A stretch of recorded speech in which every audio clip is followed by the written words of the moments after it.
सत श्री अकाल जी। The खालस TV देख रहे सारे दर्शकों का बहुत बहुत स्वागत है। पंजाब भारत और दुनिया भर के प्राइम टाइम दे विच मैं हरशरण कौर। प्राइम टाइम दे विच सब तो पहला गल करांगे पंजाब दीयां खबरां दी। पंजाब दे विच नवें दिशा निर्देश कल तो लागू होणगे, उन्हां दी गल करदे हां। सब तो पहला जिहड़ियां चीज़ां बंद रहणगियां, पंजाब सरकार ने जिहड़े दिशा निर्देश जारी कीते ने वो सामने तुहानूं पढ़ के सुना रहे हां। इंटरनैशनल एयर ट्रैवल बंद रहेगा। Cinema hall, gym, swimming pool, entertainment park, theatre, bar, auditorium, assembly hall ते अजिहियां होर थावां जिथे इकट्ठ हो सकते हैं, जनतक थावां ये बंद रहणगियां। समाजिक, सियासी, खेडां वाले जां फिर एंटरटेनमेंट जां पढ़ाई नाल संबंधित सभ्याचारक, धार्मिक जिन्ने भी समागम ने वो इकट्ठे नहीं हो सकते, उन्हां ते इकट्ठ नहीं किया जा सकता, कोई भी इहो जिहा इकट्ठ नहीं हो सकता। स्कूल, कॉलेज, एजुकेशनल ते कोचिंग इंस्टीट्यूट बंद रहणगे। बार बंद रहणगे। रात नूं 10 बजे तो लैके सवेरे 5 बजे तक करफ्यू जारी रहेगा। पब्लिक थावां ते थुकना मना है। लिक्विड, पान, गुटखा, तंबाकू जां फिर होर पब्लिक प्लेसिस दे उत्ते इहो जिहियां थावां ने जिहड़ियां जनतक थावां उत्ते ये लैना सारा बंद है। सूबे दे विच धार्मिक थावां भी खुल सकदियां ने। सवेरे 5 बजे तो लैके रात नूं 8 बजे तक 20 जने एक धार्मिक स्थान ते अंदर जा सकते हैं। होटल ते होर इहो जिहियां मेहमान नवाजी दीयां थावां ने जिहड़ियां वो खुल सकदियां ने। शॉपिंग मॉल ने जिहड़े वो रात नूं 9 बजे तक खुल सकते हैं। सिर्फ 50% कैपेसिटी दे नाल होटलों दे विच भी 50% जिहड़े मेहमान ने वो बह के खाना खा सकते हैं। बोर्ड ते यूनीवर्सिटीज़ ये पेपर लै सकते हैं, पर स्कूल कॉलेज ने जिहड़े वो बंद रहणगे। पंजाब सरकार ने कहा सी 15 जुलाई तक, पर भारत सरकार ने कह दिता कि 31 जुलाई तक स्कूल ते कॉलेज बंद रहणगे, पर एग्जाम हो सकते हैं। डिस्टेंस एजुकेशन है जिहड़ी वो जारी रह सकती है। रेस्टोरेंट ने जिहड़े वो भी रात नूं 9 बजे तक खुल सकते हैं, पर सिर्फ 50% लोकां दे नाल। डोमैसटिक एयर ट्रैवल है जिहड़ा वो भी कर सकते हो, तुसीं घरेलू हवाई यात्रा कर सकते हो। ट्रेनां दे विच तुसीं जा सकते हो जिन्नियां क खुलियां ने, जिहड़ियां कि स्पैशल ट्रेनां ने, उन्हां दे विच तुसीं जा सकते हो। जिहड़े 65 साल तो वध बजुर्ग ने, गर्भवती औरतां ने जां फिर 10 साल तो घੱਟ उम्र के बच्चे ने, उन्हां दा बाहर निकलना मना है। विआह दे विच 50 तो वध मेहमान नहीं इकट्ठे हो सकते ते भोग दे उत्ते जां फिर अंतिम संस्कार ते 20 तो वध लोग नहीं जा सकते। सरकारी अते प्राइवेट हस्पतालों दे विच OPD खुलियां रहणगियां। स्पोर्ट्स कंपलैक्स ने जिहड़े ते स्टेडियम ने वो खुले रहणगे रात नूं 8 बजे तक, पर उत्थे दर्शक नहीं जा सकते, सिर्फ खिडारी जा सकते हैं। पब्लिक पार्क ने जिहड़े रात नूं 8 बजे तक खुल सकते हैं, पर कोई इकट्ठ नहीं कर सकते, तुसीं उत्थे वॉक कर सकते हो, खेड सकते हो। पेंडू इलाकिਆਂ ते शहरी इलाकिਆਂ दे विच दुकानां सवेरे 7 बजे तो लैके रात नूं 8 बजे तक खुलणगियां। नाई दीयां दुकानां, ब्यूटी पार्लर, सैलून, स्पा ये सवेरे 7 बजे तो लैके रात नूं 8 बजे तक। दिशा निर्देश पहलां वाले ही रहणगे। ठेके सवेरे 8 बजे तो रात नूं 9 बजे तक खुल सकते हैं। एक सूबे तो दूसरे सूबे तक सवेरे 5 बजे तो लैके रात 10 बजे तक तुसीं जा सकते हो। जरूरी चीज़ां ले जाण वाले जिहड़े वाहन ने उन्हां ते रात दे करफ्यू दे विच कोई रोक नहीं होएगी। ते जे इंटरस्टेट तुसीं जाना है, इंडिविजुअली जाना है, निजी तौर ते कोई काम जाना है, तां तुहाडे फोन दे विच कोवा ऐप जिहड़ी वो होनी चाहिदी है। अंतरराजी बसां फुल कैपेसिटी दे नाल चल सकदियां, यानी कि 100% सवारियां दे नाल। सूबे दे विच अंतर शहरी बसां ने जिहड़ियां वो भी 100% कैपेसिटी दे नाल चल सकदियां ने। टैक्सियां ते कैब ये भी फुल कैपेसिटी नाल चल सकदियां ने। हुण रिक्शा ते ऑटो रिक्शा इहदे विच भी तुसीं पहिलां वांगू फुल सवारियां बिठा के लिजा सकदे हो।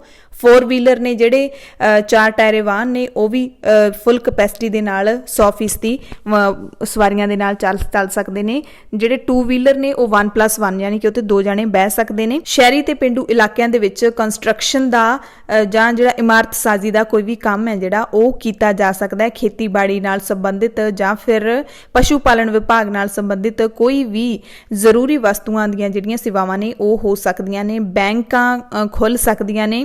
कोरीयर ते जिहड़ी डाक सर्विस है, डाक सेवा वो खुल सकदी है। शहरी ते पेंडू इलाकिਆਂ दे विच इंडस्ट्री है जिहड़ी वो खुल सकदी है। ई-कॉमर्स यानी कि जिहड़ा ऑनलाइन तुसीं खरीददारी है वो कर सकते हो। जिहड़ियां विद्यक संस्थावां ने उन्हां विच पढ़ाई नहीं हो सकती, पर उन्हां दे विच दफ्तरी काम है जिहड़ा वो हो सकदा है। टीचर उत्थे जा सकते हैं बच्चों नूं ऑनलाइन पढ़ाई करवाउण दे लई। किताबां भी जिहड़ियां वंਡੀਆਂ जा सकदियां ने। निजी दफ्तर हुण खोले जा सकते हैं। केंद्र सरकार दे दफ्तर खोलण दी इजाजत है। पंजाब सरकार दे दफ्तर फुल कैपेसिटी दे नाल खोलण दी इजाजत दे दित्ती गई है। ते ਇਹ ਵੀ ਪੰਜਾਬ ਸਰਕਾਰ ਨੇ ਅਧਿਕਾਰ ਦਿੱਤੇ ਨੇ ਜ਼ਿਲ੍ਹਾ ਪੱਧਰ ਦੇ ਉੱਤੇ ਡੀਸੀਆਂ ਨੂੰ ਕਿ ਜੇ ਤੁਸੀਂ ਆਪਣੇ ਪੱਧਰ ਤੇ ਕੋਈ ਵੀ ਫੈਸਲਾ ਲੈਣਾ ਚਾਹੁੰਦੇ ਹੋ ਆਪਣੇ ਹਾਲਾਤਾਂ ਨੂੰ ਦੇਖਦੇ ਹੋਏ, ਜ਼ਿਲ੍ਹੇ ਦੇ ਹਾਲਾਤਾਂ ਨੂੰ ਦੇਖਦੇ ਹੋਏ, ਤਾਂ ਤੁਸੀਂ ਲੈ ਸਕਦੇ ਹੋ। ਹੁਣ ਗੱਲ ਕਰ ਲੈਣੇ ਜਿਹੜਾ ਵੀਕਐਂਡ ਕਰਫਿਊ ਹੈ। ਵੀਕਐਂਡ ਕਰਫਿਊ ਪੰਜਾਬ ਦੇ ਵਿੱਚ ਜਾਰੀ ਰਹੇਗਾ। ਵੀਕਐਂਡ ਕਰਫਿਊ ਦੇ ਵਿੱਚ ਜਿਹੜੀਆਂ ਜ਼ਰੂਰੀ ਸਮਾਨ ਦੀਆਂ ਦੁਕਾਨਾਂ ਹੈਗੀਆਂ ਨੇ ਉਹ 8 ਵਜੇ ਤੱਕ ਹਰ ਦਿਨ ਖੁੱਲੀਆਂ ਰਹਿਣਗੀਆਂ, ਯਾਨੀ ਕਿ ਸ਼ਨੀਵਾਰ ਐਤਵਾਰ ਨੂੰ ਵੀ ਖੁੱਲੀਆਂ ਰਹਿ ਸਕਦੀਆਂ ਨੇ।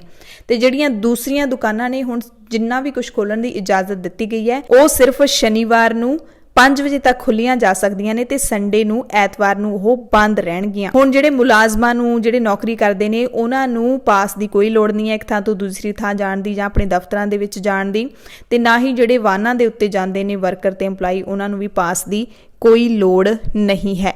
ਪੰਜਾਬ ਸਰਕਾਰ ਨੇ ਹਦਾਇਤਾਂ ਦਿੱਤੀਆਂ ਨੇ ਕਿ ਮਾਸਕ ਪਾਏ ਤੋਂ ਬਿਨਾਂ ਬਾਹਰ ਨਹੀਂ ਨਿਕਲਣਾ ਹੈ, ਹੱਥ ਧੋਣੇ ਨੇ ਬਾਰ-ਬਾਰ, ਨਹੀਂ ਤਾਂ ਜੁਰਮਾਨੇ ਨੇ ਜਿਹੜੇ ਉਹ ਹੁਣ ਵੀ ਲਾਏ ਜਾਣਗੇ। ਸੋ ਪੰਜਾਬ ਦੇ ਵਿੱਚ ਲੋਕਡਾਊਨ ਨੰਬਰ 5 ਖਤਮ ਹੋ ਗਿਆ ਤੇ ਹੁਣ ਅਨਲੌਕ 2 ਜਿਹੜਾ ਭਾਰਤ ਸਰਕਾਰ ਦੇ ਵਿੱਚ ਲਾਗੂ ਹੋਇਆ ਉਹ ਲਾਗੂ ਹੋਏਗਾ। ਸਕੂਲ ਕਾਲਜ ਪੂਰੇ ਭਾਰਤ ਵਿੱਚ 31 ਜੁਲਾਈ ਤੱਕ ਬੰਦ ਰੱਖਣ ਦੇ ਆਦੇਸ਼ ਦੇ ਦਿੱਤੇ ਗਏ ਨੇ। ਪੰਜਾਬ ਦੇ ਵਿੱਚ ਸਭ ਤੋਂ ਜਿਹੜੀ ਨਿਰਾਸ਼ਾ ਹੈ ਉਹ ਹੋਈ ਹੈ ਜਿਮ ਮਾਲਕਾਂ ਨੂੰ, ਕਿਉਂਕਿ ਜਿਮ ਖੋਲਣ ਦੇ ਆਦੇਸ਼, ਜਿਮ ਖੋਲਣ ਦੀ ਆਗਿਆ ਹਾਲੇ ਤੱਕ ਵੀ ਪੰਜਾਬ ਸਰਕਾਰ ਨੇ ਨਹੀਂ ਦਿੱਤੀ ਹੈ। ਜ਼ਾਹਿਰ ਤੌਰ ਤੇ ਨਿਰਾਸ਼ ਹੋਏ ਜਿਮ ਮਾਲਕ ਹੁਣ ਵੀ ਕੋਈ ਇਸ ਬਾਰੇ ਮੰਗ ਲਗਾਤਾਰ ਉਹ ਕਰਨਗੇ ਤੇ ਇਸ ਫੈਸਲੇ ਦਾ ਵਿਰੋਧ ਵੀ ਕਰਦੇ ਰਹਿਣਗੇ। ਪੀਟੀਸੀ ਅਦਾਰੇ ਦੇ ਸੀਨੀਅਰ ਪੱਤਰਕਾਰ ਅਤੇ ਨਿਊਜ਼ ਐਂਕਰ ਦਵਿੰਦਰਪਾਲ ਸਿੰਘ ਦੀ ਮੌਤ ਹੋ ਗਈ ਹੈ। 29 ਜੂਨ ਦੀ ਰਾਤ ਨੂੰ ਦਵਿੰਦਰਪਾਲ ਸਿੰਘ ਗੁਰਦਿਆਂ ਦੀ ਬਿਮਾਰੀ ਤੋਂ ਪੀੜਤ ਸੀਗੇ। ਪੀਟੀਸੀ ਨਿਊਜ਼ ਦੀ ਜਾਣਕਾਰੀ ਦੇ ਮੁਤਾਬਿਕ 5-6 ਸਾਲ ਪਹਿਲਾਂ ਉਹਨਾਂ ਦੇ ਗੁਰਦੇ ਫੇਲ ਹੋ ਗਏ ਸੀ। ਉਸ ਸਮੇਂ ਉਹਨਾਂ ਦੇ ਪਿਤਾ ਨੇ ਦਵਿੰਦਰਪਾਲ ਸਿੰਘ ਨੂੰ ਇੱਕ ਗੁਰਦਾ ਦਿੱਤਾ ਸੀ। ਕਈ ਸਾਲ ਤੱਕ ਉਹ ਇਸੇ ਬਿਮਾਰੀ ਦੇ ਨਾਲ ਚੱਲੇ ਆ ਰਹੇ ਸੀ। ਪਿੱਛੇ ਜੇ ਅਮਰੀਕਾ ਚਲੇ ਗਏ ਸੀ। ਪੀਟੀਸੀ ਨਿਊਯਾਰਕ ਦੇ ਮੁੱਖ ਸੰਪਾਦਕ ਦੇ ਵਜੋਂ ਕੰਮ ਕਰਦੇ ਸੀਗੇ। ਪਿਛਲੇ 1 ਸਾਲ ਤੋਂ ਉਹ ਦਿੱਲੀ ਆ ਕੇ ਫਿਰ ਇੱਥੇ ਕੰਮ ਕਰਨ ਲੱਗੇ ਸੀਗੇ। ਮੁੱਖ ਦਫ਼ਤਰ ਓਖਲਾ ਦਿੱਲੀ ਤੋਂ ਕੰਮ ਕਰਦੇ ਸੀਗੇ ਤੇ ਉਹਨਾਂ ਦਾ ਜਿਹੜਾ ਆਪਣਾ ਘਰ ਹੈ ਉਹ 10 ਫੇਸ ਮੋਹਾਲੀ ਦੇ ਵਿੱਚ ਹੈ। ਆਪਣੇ ਮਾਤਾ ਪਿਤਾ ਦੇ ਨਾਲ ਇੱਥੇ ਰਹਿੰਦੇ ਸੀ। ਪਿਛਲੇ ਕਈ ਦਿਨਾਂ ਤੋਂ ਮੋਹਾਲੀ ਦੇ IVY ਹਸਪਤਾਲ ਦੇ ਵਿੱਚ ਦਾਖਲ ਸੀਗੇ, ਪਰ ਆਖਿਰਕਾਰ ਦਵਿੰਦਰਪਾਲ ਸਿੰਘ ਜ਼ਿੰਦਗੀ ਦੀ ਜੰਗ ਹਾਰ ਗਏ। ਕਾਫੀ ਜ਼ਿੰਦਾ ਦਿਲ ਇਨਸਾਨ ਸੀਗੇ। ਜੇ ਮੈਂ ਆਪਣੀ ਗੱਲ ਕਰਾਂ ਤਾਂ ਮੈਨੂੰ ਵੀ ਉਹਨਾਂ ਨਾਲ 2-3 ਸਾਲ ਕੰਮ ਕਰਨ ਦਾ ਮੌਕਾ ਮਿਲਿਆ ਸੀ। ਕਾਫੀ ਕੁਝ ਸਿੱਖਣ ਦਾ ਮੌਕਾ ਮਿਲਿਆ ਸੀ। ਦ ਖਾਲਸ ਟੀਵੀ ਉਹਨਾਂ ਦੀ ਮੌਤ ਤੇ ਉਹਨਾਂ ਦੇ ਪਰਿਵਾਰ ਦੇ ਨਾਲ ਦੁੱਖ ਦਾ ਪ੍ਰਗਟਾਵਾ ਕਰਦਾ ਹੈ ਤੇ ਸ਼ਰਧਾ ਦੇ ਫੁੱਲ ਵੀ ਭੇਂਟ ਕਰਦਾ ਹੈ। ਸ਼੍ਰੀ ਅਕਾਲ ਤਖਤ ਸਾਹਿਬ ਵਿਖੇ ਅੱਜ ਮੀਰੀ ਪੀਰੀ ਦਿਵਸ ਮਨਾਇਆ ਗਿਆ। ਅਖੰਡ ਪਾਠ ਸਾਹਿਬ ਦੇ ਭੋਗ ਪਾਏ ਗਏ। ਕਾਰਜਕਾਰੀ ਜਥੇਦਾਰ ਗਿਆਨੀ ਹਰਪ੍ਰੀਤ ਸਿੰਘ ਨੇ ਸਿੱਖ ਸੰਗਤ ਨੂੰ ਮੀਰੀ ਪੀਰੀ ਦਿਵਸ ਦੀ ਵਧਾਈ ਦਿੱਤੀ। ਇਸ ਮੌਕੇ ਸ਼੍ਰੀ ਅਕਾਲ ਤਖਤ ਸਾਹਿਬ ਦੇ ਕਾਰਜਕਾਰੀ ਜਥੇਦਾਰ ਨੇ 4 ਸਖਤ ਹਦਾਇਤਾਂ ਕੀਤੀਆਂ। ਸਭ ਤੋਂ ਪਹਿਲੀ ਹਦਾਇਤ ਹੈ ਜਿਹੜੀ SGPC ਨੂੰ ਕੀਤੀ। ਗੁਰਦੁਆਰਾ ਰਾਮਸਰ ਸਾਹਿਬ ਅੰਮ੍ਰਿਤਸਰ ਦੇ ਵਿੱਚੋਂ 267 ਸਰੂਪ ਗਾਇਬ ਹੋਣ ਦੇ ਮਸਲੇ ਦੇ ਉੱਤੇ ਅਕਾਲ ਤਖਤ ਸਾਹਿਬ ਦੇ ਜਥੇਦਾਰ ਨੇ SGPC ਨੂੰ ਤਾੜਨਾ ਕਰਦਿਆਂ ਕਿਹਾ ਕਿ ਇਸ ਮਸਲੇ ਦੀ ਨਿਰਪੱਖ ਜਾਂਚ ਕਰਵਾਈ ਜਾਵੇ। ਜਾਂਚ ਰਿਪੋਰਟ ਅਕਾਲ ਤਖਤ ਸਾਹਿਬ ਤੇ ਭੇਜੀ ਜਾਵੇ। ਇਸ ਮਸਲੇ ਵਿੱਚ ਜਿਹੜਾ ਵੀ ਦੋਸ਼ੀ ਪਾਇਆ ਜਾਵੇ, ਚਾਹੇ ਕੋਈ ਸਾਧੂ ਸੰਤ ਹੋਵੇ ਜਾਂ ਫਿਰ SGPC ਦਾ ਕੋਈ ਉੱਚ ਅਧਿਕਾਰੀ ਹੋਵੇ, ਕਰਮਚਾਰੀ, ਮੁਲਾਜ਼ਮ, ਕਿਸੇ ਨੂੰ ਬਖਸ਼ਿਆ ਨਾ ਜਾਵੇ। ਇਸ ਮਾਮਲੇ ਦੇ ਵਿੱਚ ਨਿਰਪੱਖ ਹੈ ਜਿਹੜੀ ਜਾਂਚ ਕਰਵਾਈ ਜਾਵੇ। ਸੋ ਇਸ ਮਾਮਲੇ ਨੂੰ ਬਾਹਰ ਲੈ ਕੇ ਆਉਣ ਵਾਲੇ SGPC ਦੇ ਮੁਲਾਜ਼ਮ ਕਮਲਜੀਤ ਸਿੰਘ ਨੇ ਅੰਮ੍ਰਿਤਸਰ ਪੁਲਿਸ ਕਮਿਸ਼ਨਰ ਕੋਲ ਸ਼ਿਕਾਇਤ ਵੀ ਦਰਜ ਕਰਵਾਈ ਹੈ। SGPC ਦੇ ਖਿਲਾਫ 267 ਸਰੂਪਾਂ ਦੇ ਬਾਰੇ ਜਿਹੜੇ ਕਿ ਸ਼੍ਰੀ ਗੁਰੂ ਗ੍ਰੰਥ ਸਾਹਿਬ ਕੰਪਲੈਕਸ ਹੈ ਜਿਹੜਾ ਗੁਰਦੁਆਰਾ ਰਾਮਸਰ ਸਾਹਿਬ ਵਿਖੇ ਗੁਰੂ ਗ੍ਰੰਥ ਸਾਹਿਬ ਪਬਲਿਕੇਸ਼ਨ ਬਿਊਰੋ ਉੱਥੋਂ ਗਾਇਬ ਹੋਏ ਸੀਗੇ ਤੇ ਇਹ ਕਮਲਜੀਤ ਸਿੰਘ ਉਸ ਵਕਤ ਮੁਲਾਜ਼ਮ ਸੀਗੇ, ਹੁਣੇ ਰਿਟਾਇਰ ਹੋ ਚੁੱਕੇ ਨੇ।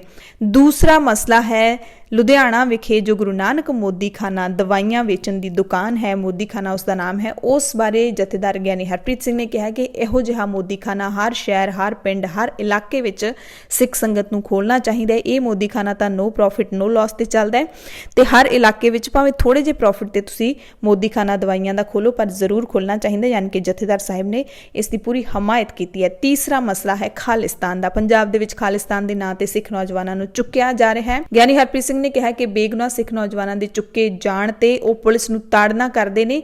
ਜੇ ਪੁਲਿਸ ਵੱਲੋਂ ਧੱਕੇ ਨਾਲ ਕਿਸੇ ਬੇਗੁਨਾਹ ਨੂੰ ਹਿਰਾਸਤ ਵਿੱਚ ਲਿਆ ਜਾਂਦਾ ਤਾਂ SGPC ਉਸ ਮਸਲੇ ਦੀ ਪੈਰਵਾਈ ਜ਼ਰੂਰ ਕਰੇ। ਚੌਥਾ ਮਸਲਾ ਅਕਾਲ ਤਖਤ ਸਾਹਿਬ ਦੇ ਜਥੇਦਾਰ ਨੇ ਚੁੱਕਿਆ ਚੀਫ ਖਾਲਸਾ ਦੀਵਾਨ ਦੇ ਮੈਂਬਰਾਂ ਦਾ। ਉਹਨਾਂ ਨੇ ਕਿਹਾ ਕਿ ਸਾਡੇ ਕੋਲ ਸ਼ਿਕਾਇਤਾਂ ਪਹੁੰਚੀਆਂ ਨੇ ਕਿ ਚੀਫ ਖਾਲਸਾ ਦੀਵਾਨ ਦੇ ਵਿੱਚ ਨਵੇਂ ਮੈਂਬਰਾਂ ਵਜੋਂ ਪਤਿਤ ਵਿਅਕਤੀ ਨੇ ਜਿਹੜੇ ਉਹ ਲਏ ਜਾ ਰਹੇ ਨੇ। ਜਥੇਦਾਰ ਸਾਹਿਬ ਨੇ ਕਿਹਾ ਕਿ ਸੰਸਥਾ ਨੂੰ ਪਹਿਲਾਂ ਵੀ ਆਦੇਸ਼ ਦਿੱਤਾ ਸੀ ਕਿ ਅੰਮ੍ਰਿਤਧਾਰੀ ਤੇ ਗੈਰ ਅੰਮ੍ਰਿਤਧਾਰੀ ਮੈਂਬਰਾਂ ਸਮੇਤ ਸੰਸਥਾ ਦੇ ਉਹ ਫਾਰਮ ਬਾਰੇ 15 ਦਿਨਾਂ 'ਚ ਜਾਣਕਾਰੀ ਦਿੱਤੀ ਜਾਵੇ, ਜਿਹੜੀ ਕਿ ਸੰਸਥਾ ਨੇ ਨਹੀਂ ਦਿੱਤੀ ਹੈਗੀ। ਹੁਣ ਫਿਰ ਸਾਨੂੰ ਸ਼ਿਕਾਇਤਾਂ ਮਿਲ ਰਹੀਆਂ ਨੇ, ਫਿਰ ਅਸੀਂ ਸੰਸਥਾ ਨੂੰ ਆਦੇਸ਼ ਦਿੰਦੇ ਹਾਂ ਕਿ ਜਦੋਂ ਤੱਕ ਉਹ ਫਾਰਮ ਨਹੀਂ ਭੇਜੇ ਜਾਂਦੇ ਉਦੋਂ ਤੱਕ ਕੋਈ ਵੀ ਨਵਾਂ ਮੈਂਬਰ ਨਾ ਨਾਮਜ਼ਦ ਕੀਤਾ ਜਾਵੇ, ਕਿਉਂਕਿ ਕਿਉਂਕਿ ਚੀਫ ਖਾਲਸਾ ਦੀਵਾਨ ਕੌਮ ਦੀ ਨਾਮਵਰ ਸੰਸਥਾ ਇਸ ਦੀ ਹੋਂਦ ਨੂੰ ਬਣਾਏ ਰੱਖਣਾ ਜ਼ਰੂਰੀ ਹੈ। ਪਤਿਤ ਮੈਂਬਰ ਇਸ ਵਿੱਚ ਨਾ ਲਏ ਜਾਣ। ਅਗਲੀ ਗੱਲ ਆ ਜਾਂਦੀ ਹੈ ਪ੍ਰਾਈਵੇਟ ਸਕੂਲਾਂ ਦੀ। ਮਸਲਾ ਪੰਜਾਬ ਦੇ ਵਿੱਚ ਭਖਿਆ ਹੋਇਆ ਕਿ ਪ੍ਰਾਈਵੇਟ ਸਕੂਲ ਨੇ ਜਿਹੜੇ ਉਹ ਮਾਪਿਆਂ ਤੋਂ ਵੱਧ ਫੀਸਾਂ ਵਸੂਲ ਰਹੇ ਨੇ। ਪੰਜਾਬ ਸਰਕਾਰ ਨੇ ਤਾਂ ਆਦੇਸ਼ ਦਿੱਤਾ ਹੋਇਆ ਕਿ ਸਿਰਫ ਟਿਊਸ਼ਨ ਫੀਸ ਲਈ ਜਾਵੇ, ਪਰ ਹੁਣ ਹਾਈ ਕੋਰਟ ਵੀ ਸਕੂਲਾਂ ਦੇ ਹੱਕ ਦੇ ਵਿੱਚ ਹੀ ਭੁਗਤ ਗਈ ਹੈ, ਕਿਉਂਕਿ ਪੰਜਾਬ ਹਰਿਆਣਾ ਹਾਈ ਕੋਰਟ ਨੇ ਸਕੂਲਾਂ ਨੂੰ ਰਾਹਤ ਦਿੱਤੀ ਹੈ, ਵਿਦਿਆਰਥੀਆਂ ਨੂੰ ਰਾਹਤ ਨਹੀਂ ਦਿੱਤੀ। ਕਿਹਾ ਕਿ ਸਕੂਲ ਨੇ ਜਿਹੜੇ ਟਿਊਸ਼ਨ ਫੀਸ, ਦਾਖਲਾ ਫੀਸ ਤੇ ਸਾਲਾਨਾ ਫੀਸ ਲੈ ਸਕਦੇ ਨੇ, ਯਾਨੀ ਕਿ 100% ਦੀ ਫੀਸ ਲੈ ਸਕਦੇ ਨੇ, ਪਰ ਫੀਸ ਵਧਾਈ ਨਾ ਜਾਵੇ, ਪਿਛਲੇ ਸਾਲ 2019 ਦੀ ਤਰ੍ਹਾਂ ਹੀ ਚਾਰਜ ਕੀਤੀ ਜਾਵੇ। ਅਦਾਲਤ ਨੇ ਪ੍ਰਾਈਵੇਟ ਸਕੂਲਾਂ ਨੂੰ ਹੁਕਮ ਇਹ ਵੀ ਦਿੱਤਾ ਕਿ ਜੇ ਵਿੱਤੀ ਕਾਰਨਾਂ ਕਰਕੇ ਮਾਪੇ ਫੀਸ ਨਹੀਂ ਦੇ ਸਕਦੇ, ਉਹਨਾਂ ਦੀ ਦਲੀਲ ਹੈ ਜਿਹੜੀ ਉਹ ਸੁਣੀ ਜਾਵੇ ਤੇ ਮਾਪੇ ਆਪਣੇ ਵਿੱਤੀ ਹਾਲਾਤਾਂ ਦੇ ਵੇਰਵੇ ਸਕੂਲਾਂ ਦੇ ਕੋਲ ਪੇਸ਼ ਕਰਨ। ਉਹਨਾਂ ਮਾਪਿਆਂ ਦੀ ਹਾਲਤ ਤੇ ਹਮਦਰਦੀ ਨਾਲ ਵਿਚਾਰ ਕਰਨ ਦੀ ਵੀ ਹਦਾਇਤ ਦਿੱਤੀ ਹੈ ਸਕੂਲਾਂ ਨੂੰ, ਤੇ ਅਦਾਲਤ ਨੇ ਮਾਪਿਆਂ ਨੂੰ ਵੀ ਚੇਤਾਵਨੀ ਦਿੱਤੀ ਹੈ ਕਿ ਉਹ ਆਪਣੀ ਵਿੱਤੀ ਹਾਲਤ ਦੇ ਗਲਤ ਵੇਰਵੇ ਨਾ ਦੇਣ। ਸੋ ਪਿਛਲੇ ਸਮੇਂ ਤੋਂ ਮਸਲਾ ਚੱਲ ਰਿਹਾ ਸੀ, ਆਖਿਰਕਾਰ ਸਕੂਲਾਂ ਨੂੰ ਹੀ ਰਾਹਤ ਮਿਲੀ ਹੈ ਅਦਾਲਤ ਤੋਂ। ਭਾਰਤੀ ਕਿਸਾਨ ਯੂਨੀਅਨ ਡਕੌਂਦਾ ਦੇ ਵੱਲੋਂ ਲਗਾਤਾਰ ਪੈਟਰੋਲ ਤੇ ਡੀਜ਼ਲ ਦੀਆਂ ਕੀਮਤਾਂ ਦੇ ਵਿਰੋਧ ਦੇ ਵਿੱਚ ਪ੍ਰਦਰਸ਼ਨ ਕੀਤੇ ਜਾ ਰਹੇ ਨੇ। ਪੰਜਾਬ ਦੇ ਬਰਨਾਲਾ, ਭਵਾਨੀਗੜ੍ਹ ਤੇ ਮੋਗਾ ਦੇ ਵਿੱਚ ਕਿਸਾਨ ਜਥੇਬੰਦੀਆਂ ਨੇ ਪੈਟਰੋਲ ਪੰਪਾਂ ਦੇ ਮੂਹਰੇ ਬਹਿ ਕੇ ਰੋਸ ਪ੍ਰਦਰਸ਼ਨ ਕੀਤਾ। ਨਵਾਂ ਸ਼ਹਿਰ ਤੋਂ ਖਬਰ ਹੈ, ਜਿੱਥੇ ਪਿੰਡ ਨੰਗਲ ਛਾਂਗਾ ਦੇ ਇੱਕ 22 ਸਾਲਾ ਨੌਜਵਾਨ ਨੇ ਖੁਦਕੁਸ਼ੀ ਕਰ ਲਈ ਹੈ। ਖੁਦਕੁਸ਼ੀ ਤੋਂ ਪਹਿਲਾਂ ਵੀਡੀਓ ਜਾਰੀ ਕੀਤੀ, ਜਿਸ ਵਿੱਚ ਨੌਜਵਾਨ ਨੇ ਸਥਾਨਕ ਵਿਧਾਇਕ ਤੇ ਪਿੰਡ ਦੇ ਕਾਂਗਰਸੀ ਸਰਪੰਚ ਤੇ ਕੁੱਟਮਾਰ ਕਰਨ ਦੇ ਗੰਭੀਰ ਇਲਜ਼ਾਮ ਲਾਏ। ਮ੍ਰਿਤਕ ਦੇ ਪਿਤਾ ਨੇ ਪਿੰਡ ਦੇ ਸਰਪੰਚ ਤੇ ਲੰਬੜਦਾਰ ਤੇ ਇਲਜ਼ਾਮ ਲਾਏ ਨੇ ਤੇ ਇਨਸਾਫ ਦੀ ਮੰਗ ਕੀਤੀ ਹੈ। ਬਠਿੰਡਾ ਤੋਂ ਘਟਨਾ ਹੈ, ਜਿੱਥੇ ਪਟਨਾ ਨੂੰ ਜਾ ਰਹੀ ਬੱਸ ਨੂੰ ਅੱਗ ਲੱਗ ਗਈ, ਸਵਾਰੀਆਂ ਬਾਲ-ਬਾਲ ਬਚ ਗਈਆਂ। ਪਿੰਡ ਭਾਵਦੀਨ ਨੇੜੇ ਦੇਰ ਰਾਤ ਪ੍ਰਾਈਵੇਟ ਬੱਸ ਨੂੰ ਅੱਗ ਲੱਗਣ ਦਾ ਹਾਦਸਾ ਵਾਪਰਿਆ। ਬੱਸ ਪੂਰੀ ਤਰ੍ਹਾਂ ਸੜ ਗਈ, ਪਰ ਯਾਤਰੀਆਂ ਨੂੰ ਬਚਾ ਲਿਆ ਗਿਆ, ਜਾਨੀ ਨੁਕਸਾਨ ਹੋਣ ਤੋਂ ਬਚ ਗਿਆ। ਚੰਡੀਗੜ੍ਹ ਤੋਂ ਖਬਰ ਹੈ, ਜਿੱਥੇ ਕਰੋਨਾ ਵਾਇਰਸ ਕਰਕੇ ਦੇਸ਼ ਭਰ ਵਿੱਚ ਕੀਤੀ ਗਈ ਤਾਲਾਬੰਦੀ ਦੇ ਦੌਰਾਨ ਮੀਡੀਆ ਇੰਡਸਟਰੀ ਨੂੰ ਜਿਹੜੀਆਂ ਮੁਸ਼ਕਲਾਂ ਆ ਰਹੀਆਂ ਨੇ, ਉਸ ਨੂੰ ਲੈ ਕੇ ਸੈਕਟਰ 17 ਦੇ ਵਿੱਚ ਚੰਡੀਗੜ੍ਹ, ਪੰਜਾਬ ਤੇ ਹਰਿਆਣਾ ਦੇ ਪੱਤਰਕਾਰਾਂ ਨੇ ਪ੍ਰਦਰਸ਼ਨ ਕੀਤਾ। ਇਲਜ਼ਾਮ ਹੈ ਜਾਂ ਫਿਰ ਇਤਰਾਜ਼ ਇਹ ਹੈ ਕਿ ਤਾਲਾਬੰਦੀ ਕਰਕੇ ਪੈਦਾ ਹੋਏ ਆਰਥਿਕ ਸੰਕਟ ਦੌਰਾਨ ਮੀਡੀਆ ਇੰਡਸਟਰੀ ਨੂੰ ਬਹੁਤ ਨੁਕਸਾਨ ਹੋਇਆ। ਅਖਬਾਰਾਂ ਤੇ ਰਸਾਲਿਆਂ ਦੇ ਇਸ਼ਤਿਹਾਰ ਘਟ ਗਏ। ਹਰੇਕ ਮੀਡੀਆ ਇੰਡਸਟਰੀ ਨੂੰ ਰੋਜ਼ਾਨਾ ਲੱਖਾਂ ਰੁਪਏ ਦੇ ਘਾਟੇ ਦਾ ਸਾਹਮਣਾ ਕਰਨਾ ਪੈ ਰਿਹਾ ਹੈ, ਜਿਸ ਨੂੰ ਪੂਰਾ ਕਰਨ ਲਈ ਕਈ ਮੀਡੀਆ ਅਦਾਰਿਆਂ ਨੇ ਮੁਲਾਜ਼ਮਾਂ ਤੋਂ ਅਸਤੀਫੇ ਲੈਣੇ ਸ਼ੁਰੂ ਕਰ ਦਿੱਤੇ ਨੇ। ਕਈ ਮੀਡੀਆ ਅਦਾਰਿਆਂ ਨੇ ਤਾਂ ਸੈਂਕੜੇ ਮੁਲਾਜ਼ਮਾਂ ਨੂੰ ਕੱਢ ਵੀ ਦਿੱਤਾ ਹੈਗਾ। ਸੋ ਪੱਤਰਕਾਰਾਂ ਨੇ ਮੀਡੀਆ ਇੰਡਸਟਰੀ ਲਈ ਵਿਸ਼ੇਸ਼ ਰਾਹਤ ਪੈਕੇਜ ਜਾਰੀ ਕਰਨ ਦੀ ਮੰਗ ਕੀਤੀ ਸਰਕਾਰ ਤੋਂ। ਪੰਜਾਬ ਤੇ ਹਰਿਆਣਾ ਦੇ ਰਾਜਪਾਲਾਂ ਰਾਹੀਂ ਪ੍ਰਧਾਨ ਮੰਤਰੀ ਨੂੰ ਚਿੱਠੀ ਭੇਜੀ ਹੈ, ਜਿਸ ਵਿੱਚ ਮੀਡੀਆ ਜਗਤ ਨਾਲ ਜੁੜੇ ਵਿਅਕਤੀਆਂ ਤੋਂ ਲਏ ਅਸਤੀਫੇ ਵਾਪਸ ਲੈਣ ਦੀ ਮੰਗ ਕੀਤੀ ਗਈ। ਇਸ ਤੋਂ ਇਲਾਵਾ ਮੀਡੀਆ ਇੰਡਸਟਰੀ ਨੂੰ ਵਿਸ਼ੇਸ਼ ਰਾਹਤ ਪੈਕੇਜ, ਅਖਬਾਰਾਂ ਦੇ ਕਾਗਜ਼ਾਂ ਤੇ ਲਾਈ ਜਾਂਦੀ ਡਿਊਟੀ ਹਟਾਉਣ ਦੀ ਮੰਗ ਵੀ ਕੀਤੀ। ਦਰਅਸਲ ਬਹੁਤ ਵੱਡੇ ਮੀਡੀਆ ਅਦਾਰਿਆਂ ਨੇ ਵੀ ਬਹੁਤ ਸਾਰੇ ਮੁਲਾਜ਼ਮਾਂ ਨੂੰ ਕੱਢ ਦਿੱਤਾ ਹੈਗਾ। ਕੱਢਿਆ ਵੀ ਇਸ ਤਰੀਕੇ ਨਾਲ ਜਾਂਦਾ ਹੈ, ਮੁਲਾਜ਼ਮਾਂ ਨੂੰ ਆਫਿਸ ਦੇ ਵਿੱਚ ਬੁਲਾਇਆ ਗਿਆ, ਕਰੋਨਾ ਕਰਕੇ ਵਰਕ ਫਰੋਮ ਹੋਮ ਕਰ ਰਹੇ ਸੀ ਜਿਹੜੇ, ਉਹਨਾਂ ਨੂੰ ਬੁਲਾਇਆ ਜਾਂਦਾ, ਜਿਨ੍ਹਾਂ ਨੂੰ ਕੱਢਣਾ ਹੋਵੇ ਕਹਿ ਲਈਏ ਉਹਨਾਂ ਨੂੰ ਬੁਲਾਇਆ ਜਾਂਦਾ, ਉਹਨਾਂ ਨੂੰ ਕਿਹਾ ਜਾਂਦਾ ਕਿ ਅਸਤੀਫਾ ਦੇ ਦਿਓ, ਅਸਤੀਫਾ ਲਿਆ ਜਾਂਦਾ ਹੈ ਔਰ ਉਹਨਾਂ ਨੂੰ ਕਿਹਾ ਜਾਂਦਾ ਕਿ ਕਾਰਨ ਤੁਸੀਂ ਇਹ ਲਿਖੋ ਕਿ ਅਸੀਂ ਘਰੇਲੂ ਕਾਰਨਾਂ ਕਰਕੇ ਨੌਕਰੀ ਛੱਡ ਰਹੇ ਹਾਂ। ਇਹ ਨਹੀਂ ਲਿਖਣ ਦਿੱਤਾ ਜਾਂਦਾ ਕਿ ਸਾਨੂੰ ਕੱਢਿਆ ਜਾ ਰਿਹਾ ਹੈ। ਇਸ ਤਰ੍ਹਾਂ ਦੇ ਨਾਲ ਜਿਹੜਾ ਸ਼ੋਸ਼ਣ ਕੀਤਾ ਜਾਂਦਾ ਹੈ ਮੀਡੀਆ ਦੇ ਵਿੱਚ ਵੀ ਮੁਲਾਜ਼ਮਾਂ ਦਾ।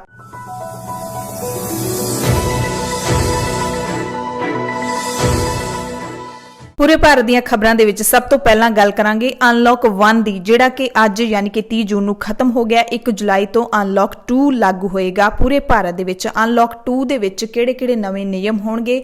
ਹਾਲਾਂਕਿ ਜਦੋਂ ਅਨਲੌਕ 1 ਲਾਗੂ ਕੀਤਾ ਸੀ ਉਦੋਂ ਹੀ ਸਾਰੇ ਦਿਸ਼ਾ ਨਿਰਦੇਸ਼ ਜਾਰੀ ਕਰ ਦਿੱਤੇ ਗਏ ਸੀ। ਅਨਲੌਕ 2 ਦੇ ਵਿੱਚ ਇਹ ਹੈ ਕਿ ਸਕੂਲ ਕਾਲਜ 31 ਜੁਲਾਈ ਤੱਕ ਹਾਲੇ ਬੰਦ ਰਹਿਣਗੇ।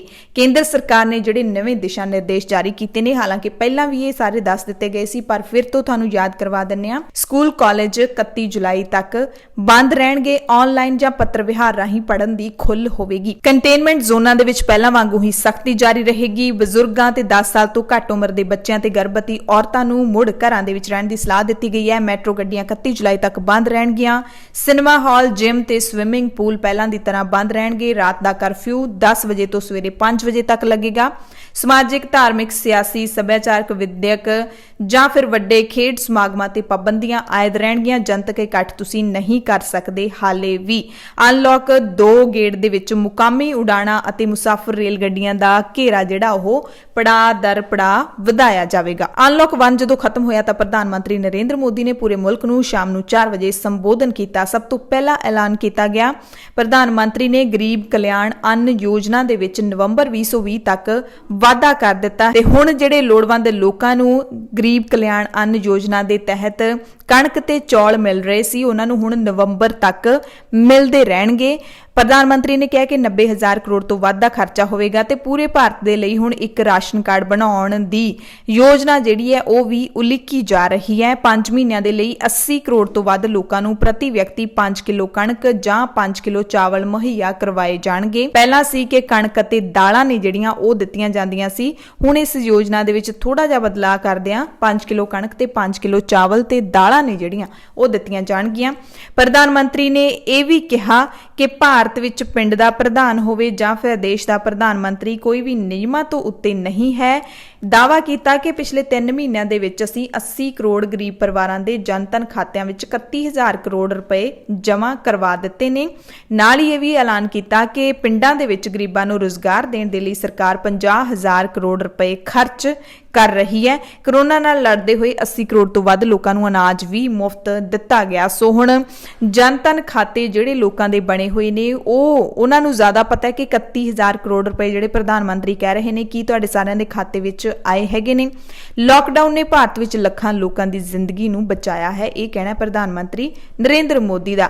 ਕਹਿੰਦੇ ਪਰ ਅਨਲੌਕ 1 ਤੋਂ ਬਾਅਦ ਲਾਪਰਵਾਹੀ ਵੱਧ ਗਈ ਹੈ, ਬਹੁਤ ਹੀ ਚਿੰਤਾ ਦਾ ਕਾਰਨ ਹੈ, ਸਖਤੀ ਵਰਤਣ ਦੀ ਲੋੜ ਹੈ, ਕੰਟੇਨਮੈਂਟ ਜ਼ੋਨਾਂ ਦੇ ਵਿੱਚ ਖਾਸ ਖਿਆਲ ਰੱਖਣ ਦੀ ਲੋੜ ਹੈ। ਕਰੋਨਾ ਵਾਇਰਸ ਦੀ ਦਵਾਈ ਦੀ ਗੱਲ ਕਰ ਲੈਂਦੇ ਆ ਤੇ ਜੋ ਬਾਬਾ ਰਾਮਦੇਵ ਨੇ ਦਵਾਈ ਬਣਾਉਣ ਦਾ ਦਾਅਵਾ ਕੀਤਾ ਸੀ ਉਸ ਦੀ ਗੱਲ ਵੀ ਕਰਾਂਗੇ। ਜੁਲਾਈ ਮਹੀਨੇ ਵਿੱਚ ਭਾਰਤ ਦੇ ਕੁਝ ਵਲੰਟੀਅਰਸ ਨੂੰ ਭਾਰਤ ਵਿੱਚ ਹੀ ਵਿਕਸਿਤ ਇੱਕ ਕਰੋਨਾ ਵਾਇਰਸ ਵੈਕਸੀਨ ਹੈ ਜਿਹੜੀ ਉਹ ਲਾਈ ਜਾਏਗੀ, ਯਾਨੀ ਕਿ ਉਹਨਾਂ ਤੇ ਟ੍ਰਾਇਲ ਕੀਤਾ ਜਾਏਗਾ। ਇਸ ਵੈਕਸੀਨ ਨੂੰ ਹੈਦਰਾਬਾਦ ਦੀ ਇੱਕ ਫਾਰਮਾ ਕੰਪਨੀ ਭਾਰਤ ਬਾਇਓਟੈਕ ਨੇ ਤਿਆਰ ਕੀਤਾ ਹੈ। ਇਸ ਬਾਰੇ ਪਹਿਲਾਂ ਵੀ ਆਪਾਂ ਖਬਰਾਂ ਪੜ੍ਹੀਆਂ ਸੀ ਕਿ ਭਾਰਤ ਦੇ ਵਿੱਚ ਵੀ ਭਾਰਤ ਬਾਇਓਟੈਕ ਨਾਂ ਦੀ ਕੰਪਨੀ ਹੈ ਜਿਹੜੀ ਕੋਵਿਡ-19 ਦੀ ਦਵਾਈ ਬਣਾਉਣ ਦੀ ਕੋਸ਼ਿਸ਼ ਕਰ ਰਹੀ ਹੈ। ਕੰਪਨੀ ਨੇ ਦਾਅਵਾ ਕੀਤਾ ਕਿ ਉਹ ਇਨਸਾਨਾਂ ਉੱਤੇ ਛੇਤੀ ਹੀ ਇਸ ਵੈਕਸੀਨ ਦਾ ਟ੍ਰਾਇਲ ਸ਼ੁਰੂ ਕਰਨ ਵਾਲੀ ਹੈ। ਕੰਪਨੀ ਮੁਤਾਬਿਕ ਜਾਨਵਰਾਂ ਉੱਤੇ ਵੈਕਸੀਨ ਦੇ ਨਤੀਜੇ ਉਤਸ਼ਾਹਿਤ ਕਰਨ ਵਾਲੇ ਸਨ ਤੇ ਸੁਰੱਖਿਅਤ ਵੀ ਸਾਬਿਤ ਹੋਏ ਨੇ। ਦੁਨੀਆ ਦੇ ਕਈ ਦੇਸ਼ ਫਿਲਹਾਲ ਕਰੋਨਾ ਵਾਇਰਸ ਵੈਕਸੀਨ ਦੇ ਟ੍ਰਾਇਲ ਕਰ ਰਹੇ ਨੇ। 120 ਤੋਂ ਵੱਧ ਵੈਕਸੀਨ ਦੇ ਪ੍ਰੋਗਰਾਮ ਨੇ ਜਿਹੜੇ ਉਹ ਵੱਖ-ਵੱਖ ਦੇਸ਼ਾਂ ਦੇ ਵਿੱਚ ਚੱਲ ਰਹੇ ਨੇ। ਪਤੰਜਲੀ ਕੰਪਨੀ ਦੇ ਮਾਲਕ ਅਤੇ ਯੋਗ ਗੁਰੂ ਬਾਬਾ ਰਾਮਦੇਵ ਵੱਲੋਂ ਬਣਾਈ ਦਵਾਈ ਹੈ ਜਿਹੜੀ ਉਸ ਤੇ ਪੰਜਾਬ ਦੇ ਵਿੱਚ ਵੀ ਪਾਬੰਦੀ ਲਾ ਦਿੱਤੀ ਗਈ ਹੈ। ਪੰਜਾਬ ਦੇ ਸਿਹਤ ਮੰਤਰੀ ਬਲਬੀਰ ਸਿੰਘ ਸਿੱਧੂ ਨੇ ਕਿਹਾ ਹੈ ਕਿ ਪੰਜਾਬ 'ਚ ਵੀ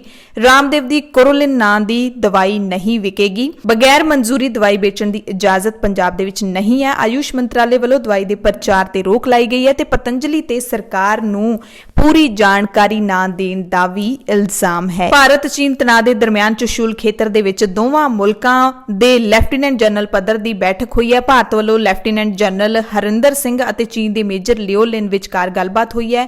ਇਸ ਮਹੀਨੇ ਦੇ ਵਿੱਚ ਤੀਸਰੀ ਵਾਰੀ ਬੈਠਕ ਹੋਈ ਹੈ ਪਰ ਤਣਾਅ ਲਗਾਤਾਰ ਜਾਰੀ ਹੈ। ਪਹਿਲਾਂ 6 ਤੇ ਫਿਰ 22 ਜੂਨ ਨੂੰ ਬੈਠਕਾਂ ਹੋ ਚੁੱਕੀਆਂ ਨੇ ਪਰ ਹਾਲੇ ਤੱਕ ਕੋਈ ਠੋਸ ਹੱਲ ਨਹੀਂ ਨਿਕਲਿਆ। ਦੋਵੇਂ ਮੁਲਕ ਜਿਹੜੇ ਫੜਾਂ ਵੀ ਮਾਰ ਰਹੇ ਨੇ ਕਿ ਅਸੀਂ ਬੈਠਕਾਂ ਕਰ ਰਹੇ ਹਾਂ, ਅਸੀਂ ਮੁੱਦੇ ਸੁਲਝਾਉਣ ਦੀ ਕੋਸ਼ਿਸ਼ ਕਰ ਰਹੇ ਹਾਂ, ਪਰ ਭਾਰਤ ਦੇ ਵਿੱਚ ਤਾਂ ਸਾਫ਼ ਹੀ ਹੈ ਕਿ 20 ਨੌਜਵਾਨ ਨੇ ਜਿਹੜੇ ਉਹ ਸਰਹੱਦ ਦੇ ਉੱਤੇ ਸ਼ਹੀਦ ਹੋ ਗਏ। ਉਸ ਤੋਂ ਬਾਅਦ 2 ਨੌਜਵਾਨ ਹੋਰ ਸ਼ਹੀਦ ਹੋ ਗਏ। ਚੀਨ ਭਾਵੇਂ ਮੁੱਕਰਦਾ ਪਰ ਕਿਹਾ ਜਾ ਰਿਹਾ ਹੈ ਕਿ ਉੱਥੇ 40 ਜਾਂ 47 ਨੌਜਵਾਨ ਜਿਹੜੇ ਚੀਨ ਦੇ ਵੀ ਸ਼ਹੀਦ ਹੋਏ ਨੇ, ਪਰ ਫਿਰ ਵੀ ਕਿਹਾ ਜਾ ਰਿਹਾ ਹੈ ਹੱਲ ਕੱਢਣ ਦੀ ਕੋਸ਼ਿਸ਼ ਕਰ ਰਹੇ ਹਾਂ, ਹੱਲ ਨਹੀਂ ਨਿਕਲ ਰਿਹਾ।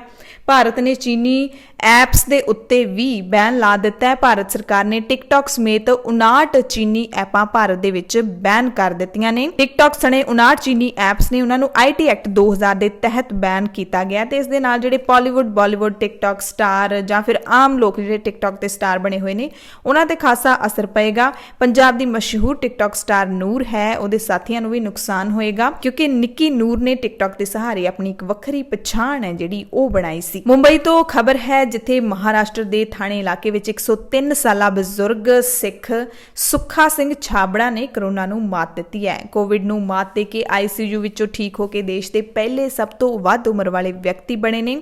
ਸਭ ਕਿਤੇ ਇਹਨਾਂ ਦੀਆਂ ਖਬਰਾਂ ਆ ਰਹੀਆਂ ਨੇ। ਮੁੱਖ ਮੰਤਰੀ ਕੈਪਟਨ ਅਮਰਿੰਦਰ ਸਿੰਘ ਨੇ ਵੀ ਸੁੱਖਾ ਸਿੰਘ ਛਾਬੜਾ ਨੂੰ ਵਧਾਈ ਦਿੱਤੀ ਹੈ, ਉਹਨਾਂ ਦੀ ਹਿੰਮਤ ਦੀ ਦਾਤ ਦਿੱਤੀ ਹੈ ਕਿ ਉਹ ਇੱਕ ਵਾਇਰਸ ਦੀ ਜਿਹੜੀ ਬਿਮਾਰੀ ਹੈ ਉਸ ਨੂੰ ਜਿੱਤ ਕੇ ਮੁੜ ਆਏ ਨੇ। ਹਿਮਾਚਲ ਸਰਕਾਰ ਨੇ ਵੀ ਅਨਲੌਕ 2 ਸੰਬੰਧੀ ਵੱਡਾ ਫੈਸਲਾ ਲਿਆ ਹੈ ਕਿ ਬੱਸਾਂ ਹੁਣ ਪੂਰੇ ਸੂਬੇ ਦੇ ਵਿੱਚ ਪੂਰੀ ਸਮਰੱਥਾ ਦੇ ਨਾਲ ਦੌੜਨਗੀਆਂ। ਬਾਲੀਵੁੱਡ ਸੁਪਰਸਟਾਰ ਆਮਿਰ ਖਾਨ ਦੇ ਕੁਝ ਸਟਾਫ ਮੈਂਬਰਾਂ ਨੂੰ ਵੀ ਕੋਵਿਡ-19 ਪੋਜ਼ਿਟਿਵ ਪਾਇਆ ਗਿਆ। ਕਿਹਾ ਜਾ ਰਿਹਾ ਹੈ ਕਿ 7 ਟੀਮ ਮੈਂਬਰਾਂ ਨੂੰ ਕੋਵਿਡ ਹੋਇਆ ਹੈ। 55 ਸਾਲਾ ਅਦਾਕਾਰ ਨੇ ਕਿਹਾ ਕਿ ਉਸਨੇ ਤੇ ਉਸਦੇ ਪਰਿਵਾਰ ਨੇ ਕੋਵਿਡ-19 ਦੇ ਟੈਸਟ ਕਰਵਾਏ ਜੋ ਨੈਗੇਟਿਵ ਆਏ ਨੇ, ਪਰ ਉਹਨਾਂ ਨੂੰ ਹਾਲੇ ਆਪਣੀ ਮਾਂ ਦੇ ਟੈਸਟ ਦੀ ਰਿਪੋਰਟ ਦੀ ਉਡੀਕ ਹੈ ਤੇ ਸਟਾਫ ਦੀਆਂ ਪੋਜ਼ਿਟਿਵ ਰਿਪੋਰਟਾਂ ਤੋਂ ਬਾਅਦ ਉਹਨਾਂ ਨੂੰ ਇਕਾਂਤਵਾਸ ਕਰ ਦਿੱਤਾ ਗਿਆ। ਅਗਲੀ ਖਬਰ ਮਹਾਰਾਸ਼ਟਰ ਤੋਂ ਹੈ ਜਿੱਥੇ ਤਖਤ ਸੱਚਖੰਡ ਸ੍ਰੀ ਹਜ਼ੂਰ ਸਾਹਿਬ ਨਾਂਦੇੜ ਦੇ ਗੁਰਦੁਆਰਾ ਲੰਗਰ ਸਾਹਿਬ ਨੂੰ ਕੰਟੇਨਮੈਂਟ ਜ਼ੋਨ ਦੇ ਵਿੱਚੋਂ ਬਾਹਰ ਕੱਢ ਦਿੱਤਾ ਗਿਆ ਹੈ।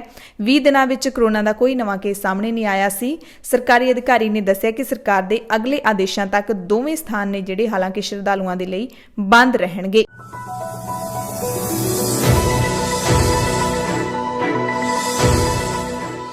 ਪੂਰੀ ਦੁਨੀਆ ਦੀਆਂ ਖਬਰਾਂ ਦੇ ਵਿੱਚ ਸਭ ਤੋਂ ਪਹਿਲਾਂ ਚੀਨ ਤੋਂ ਇੱਕ ਵੱਡੀ ਖਬਰ ਆ ਰਹੀ ਹੈ, ਜਿੱਥੇ ਚੀਨ ਦੇ ਸੂਰਾਂ ਦੇ ਵਿੱਚ ਇੱਕ ਨਵਾਂ ਵਾਇਰਸ ਮਿਲਿਆ ਜੋ ਮਹਾਮਾਰੀ ਬਣ ਸਕਦਾ ਹੈ। ਵਿਗਿਆਨੀਆਂ ਦਾ ਮੰਨਣਾ ਹੈ ਕਿ ਇਹ ਤੇਜ਼ੀ ਨਾਲ ਇੱਕ ਇਨਸਾਨ ਤੋਂ ਦੂਸਰੇ ਇਨਸਾਨ ਤੱਕ ਫੈਲ ਸਕਦਾ ਹੈ, ਜਿਸ ਕਰਕੇ ਇਸ ਦੀ ਪੂਰੀ ਦੁਨੀਆ ਵਿੱਚ ਫੈਲਣ ਦੀ ਸਮਰੱਥਾ ਹੈ। ਮਾਹਿਰ ਹਾਲੇ ਇਸ ਨੂੰ ਹਾਲ ਦੀ ਸਮੱਸਿਆ ਨਹੀਂ ਮੰਨ ਰਹੇ, ਪਰ ਇਹ ਮੰਨਦੇ ਨੇ ਕਿ ਇਸ ਉੱਤੇ ਨਿਗਰਾਨੀ ਰੱਖਣ ਦੀ ਲੋੜ ਹੈ। ਨਿਊਯਾਰਕ ਤੋਂ ਖਬਰ ਹੈ, ਜਿੱਥੋਂ ਦੇ ਗਵਰਨਰ ਐਂਡਰਿਓ ਕੁਓਮੋ ਨੇ ਰਾਸ਼ਟਰਪਤੀ ਡੋਨਾਲਡ ਟਰੰਪ ਨੂੰ ਇੱਕ ਕਾਰਜਕਾਰੀ ਆਦੇਸ਼ ਦੇ ਉੱਤੇ ਹਸਤਾਖਰ ਕਰਨ ਦੀ ਅਪੀਲ ਕੀਤੀ ਹੈ, ਜਿਸ ਤਹਿਤ ਜਨਤਕ ਥਾਵਾਂ ਤੇ ਮਾਸਕ ਪਾਉਣਾ ਲਾਜ਼ਮੀ ਕੀਤਾ ਜਾਵੇ। ਲਾਸ ਐਂਜਲਸ ਕਾਉਂਟੀ ਦੇ ਵਿੱਚ ਸੋਮਵਾਰ ਨੂੰ ਇੱਕ ਦਿਨ ਵਿੱਚ 3000 ਨਵੇਂ ਮਾਮਲਿਆਂ ਨੇ ਚਿੰਤਾ ਵਧਾ ਦਿੱਤੀ ਹੈ। ਇਸ ਦੇ ਨਾਲ ਹੀ ਕੁੱਲ ਮਾਮਲਿਆਂ ਦੀ ਗਿਣਤੀ 1 ਲੱਖ ਤੋਂ ਵੱਧ ਹੋ ਗਈ ਹੈ। ਬ੍ਰਿਟੇਨ ਦੀ ਸਰਕਾਰ ਨੇ ਲੈਸਟਰ ਸ਼ਹਿਰ ਦੇ ਵਿੱਚ ਲਾਕਡਾਊਨ ਲਾ ਦਿੱਤਾ ਹੈ। ਇਹ ਕਦਮ ਇਸ ਲਈ ਚੁੱਕਿਆ ਗਿਆ ਕਿਉਂਕਿ ਦੇਸ਼ ਦੇ ਦੂਸਰੇ ਹਿੱਸਿਆਂ ਦੇ ਮੁਕਾਬਲੇ ਇੱਥੇ ਲਾਗ ਦੀ ਦਰ ਕਿਤੇ ਜ਼ਿਆਦਾ ਹੈ। ਆਇਰਲੈਂਡ ਦੇ ਚੀਫ ਮੈਡੀਕਲ ਅਫਸਰ ਨੇ ਚੇਤਾਵਨੀ ਦਿੱਤੀ ਹੈ ਕਿ ਦੇਸ਼ ਵਿੱਚ ਕੋਵਿਡ-19 ਦੇ ਨਵੇਂ ਮਾਮਲਿਆਂ ਵਿੱਚ ਵਾਧਾ ਚਿੰਤਾ ਦਾ ਵਿਸ਼ਾ ਹੈ। ਇਸ ਨਾਲ ਪਾਬੰਦੀਆਂ ਵਿੱਚ ਛੋਟ ਦੇਣ ਦੀ ਯੋਜਨਾ ਨੂੰ ਧੱਕਾ ਲੱਗ ਸਕਦਾ ਹੈ। ਈਰਾਨ ਵਿੱਚ ਇੱਕ ਦਿਨ ਵਿੱਚ ਸਭ ਤੋਂ ਵੱਧ 162 ਮੌਤਾਂ ਹੋਈਆਂ।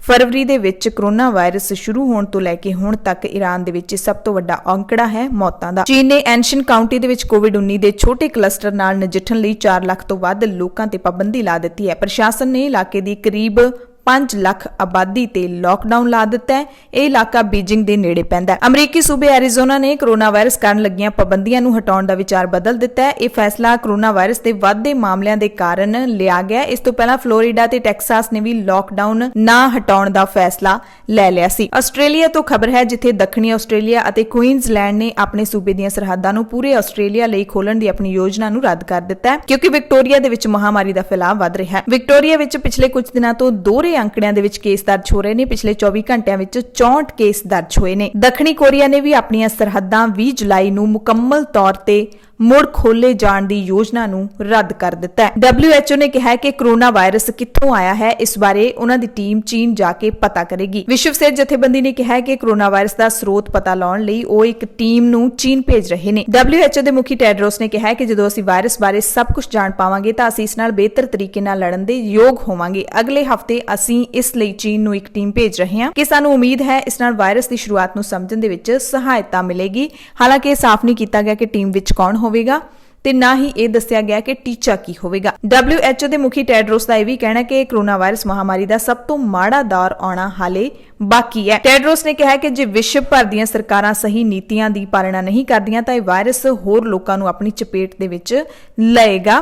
ਅਸੀਂ ਸਾਰੇ ਚਾਹੁੰਦੇ ਹਾਂ ਇਸ ਦਾ ਅੰਤ ਹੋ ਜਾਵੇ, ਅਸੀਂ ਸਾਰੇ ਆਪਣੀ ਰੋਜ਼ਾਨਾ ਜ਼ਿੰਦਗੀ ਵਿੱਚ ਵਾਪਸ ਜਾਣਾ ਚਾਹੁੰਦੇ ਹਾਂ, ਪਰ ਕੌੜਾ ਸੱਚ ਇਹ ਹੈ ਕਿ ਅਸੀਂ ਹਾਲੇ ਵੀ ਮਹਾਮਾਰੀ ਦੇ ਅੰਤ ਤੋਂ ਬਹੁਤ ਦੂਰ ਹਾਂ। ਖਬਰ ਅਮਰੀਕਾ ਤੋਂ ਹੈ, ਜਿੱਥੇ ਵਾਸ਼ਿੰਗਟਨ ਦੇ ਵਿੱਚ ਇੱਕ ਪੰਜਾਬੀ ਨੂੰ ਨਸ਼ਾ ਤਸਕਰੀ ਦੇ ਦੋਸ਼ ਦੇ ਵਿੱਚ ਗ੍ਰਿਫਤਾਰ ਕੀਤਾ ਗਿਆ। ਉਹ ਇੱਕ ਟਰੱਕ ਦੇ ਵਿੱਚ 1000 ਕਿਲੋ ਚਰਸ ਲੈ ਕੇ ਕੈਨੇਡਾ ਤੋਂ ਅਮਰੀਕਾ ਜਾ ਰਿਹਾ ਸੀ। ਪਿਛਲੇ 15 ਦਿਨਾਂ ਦੇ ਵਿੱਚ ਗ੍ਰਿਫਤਾਰ ਕੀਤਾ ਗਿਆ ਇਹ ਤੀਸਰਾ ਪੰਜਾਬੀ ਨੌਜਵਾਨ ਹੈ। ਜੇ ਜੁਰਮ ਸਾਬਤ ਹੁੰਦਾ ਹੈ ਤਾਂ ਉਸ ਨੂੰ ਘੱਟੋ-ਘੱਟ 10 ਸਾਲ ਦੀ ਸਜ਼ਾ ਤੇ ਵੱਧ ਤੋਂ ਵੱਧ ਉਮਰ ਕੈਦ ਹੋ ਸਕਦੀ ਹੈ। ਪੁਲਿਸ ਅਧਿਕਾਰੀਆਂ ਨੇ ਦੱਸਿਆ ਕਿ ਪ੍ਰਭਜੋਤ ਨਾਗਰਾ 26 ਸਾਲ ਦਾ ਨੌਜਵਾਨ ਜਦੋਂ ਪੀਸ ਬ੍ਰਿਜਪੋਰਟ ਤੋਂ ਅਮਰੀਕਾ ਦਾਖਲ ਹੋਣ ਦੀ ਕੋਸ਼ਿਸ਼ ਕਰ ਰਿਹਾ ਸੀ ਤਾਂ ਉਸ ਨੂੰ ਗ੍ਰਿਫਤਾਰ ਕਰ ਲਿਆ ਗਿਆ। 25 ਜੂਨ ਦੀ ਅੱਧੀ ਰਾਤ ਤੋਂ ਪਹਿਲਾਂ ਇਹ ਗ੍ਰਿਫਤਾਰੀ ਹੋਈ ਹੈ। ਜਿਹੜੇ ਟਰੱਕ ਨੂੰ ਚਲਾ ਰਿਹਾ ਸੀ ਉਸ ਦਾ ਲਾਇਸੈਂਸ ਨੰਬਰ ਓਨਟਾਰੀਓ ਕੈਨੇਡਾ ਦਾ ਹੈ।